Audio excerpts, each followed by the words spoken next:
everybody. Zach Shakluning here with The Casual Conversation. Hope you're doing well. And wanted to talk to you about a topic today. As we progress through either my personal life or the business life or some other components I experience, I try to share and provide some research that I've learned from those topics.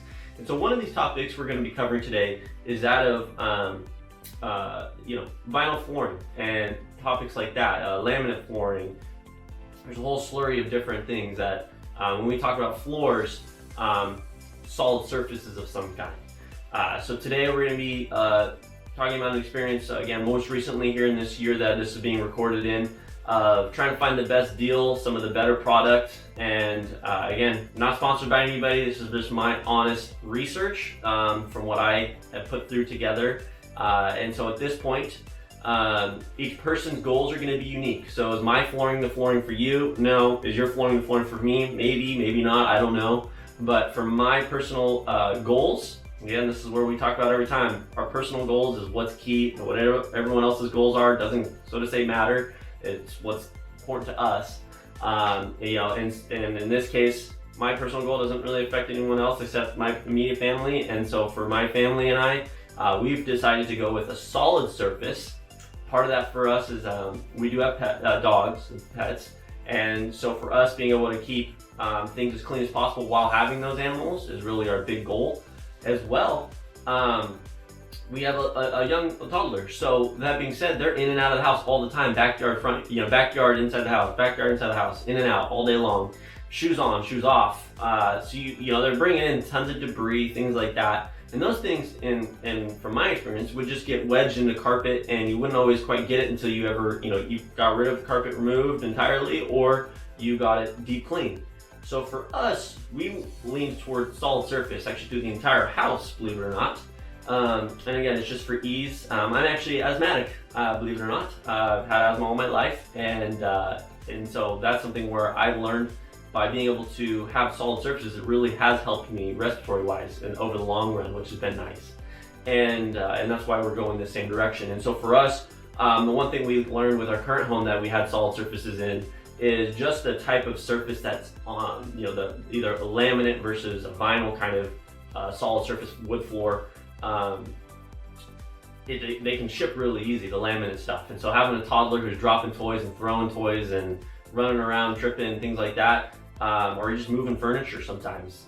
They can scuff the flooring, and depending what grade of flooring you go with and how much you spend on it, you'll be able to see those scuffs pretty easy. And so that was our case in this initial scenario, and the home we purchased had floors already. And so what my and my wife's idea was, we went into this thinking, hey, we need something resilient. So we really focused on the flooring. We get the samples, and the first thing I do is I scratch it with keys and see how obvious it was, or if it would discolor, or if it was obvious it was scratched, from arm's length away. And that's really kind of a silly sound. That's kind of how we based our first initial thoughts on a product. Besides, the color and design, that was number one, and that was number two, is resilience. And then obviously being waterproof was big for us. Having pets. You love them. Sometimes they try to mark in a house, and that could ruin flooring. The other thing is a kid could drop juice, and that the things are supposed to be watertight, but they're not always. So then you get this little water spot on the floor, and so many floors say they're water resistant.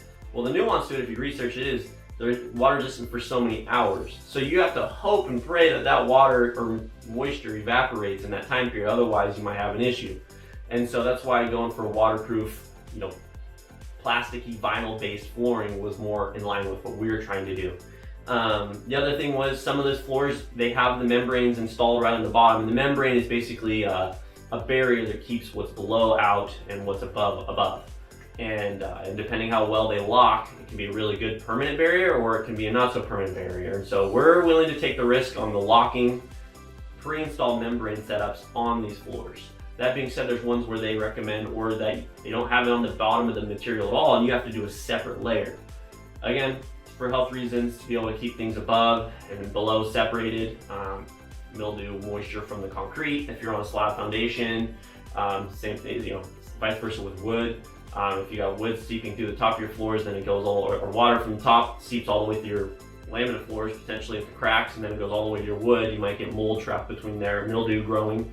So that's the idea behind the membrane. And that is what we've learned about the flooring. So for us, we ended up deciding to go with a hate it or love it, I'm not sure, everyone's entitled to their opinion, but we ended up going with the LifeProof flooring from Home Depot. Light oak is what we picked. A lighthouse oak is what we picked. My joke was we saw the light, with lighthouse oak. So that's what we decided. It's being shipped to the house on pallet, straight to the house, nice and easy. And it's going to be installed. We're either going to do it ourselves or we're going to hire someone to help with it. But again, it sounds pretty user-friendly from everything you look at, and that is more or less, we decided to pick what we did because of, first the color, then the waterproof component, and then resilience. And again, if this wasn't a plastic vinyl-based kind of flooring, that scratch test would not have been as successful. It would have scratched through to the membranes below, some kind of different layer, and you would have had a different color. This, when you scratch it, there's no color change, no nothing. It's just blends right in with the material. And the other thing was price. And so for us, this was definitely, it was actually our first pick, and we didn't even look at the price, and then we looked at all these others and we started looking by price. And it ended up being one of the cheapest floors actually that we saw. So it was actually pretty cool to see that difference. And so it was an easy yes for us. But that's why we decided to do solid surfaces and go through that product. So thanks for tuning in to this week's Casual Conversation. I'd love to talk to you about flooring. If you got any conversations, I'd be happy to just chat about it, see what you're thinking on your personal goals and what you're trying to achieve.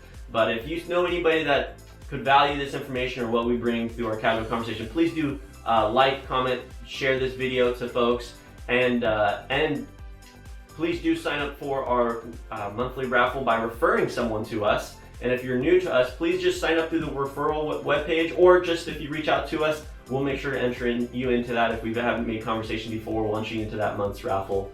And again, our past clients, you guys automatically get entered into that raffle in the future months based on your anniversary month purchase or sell or investing of some kind. So thank you again. Until next time.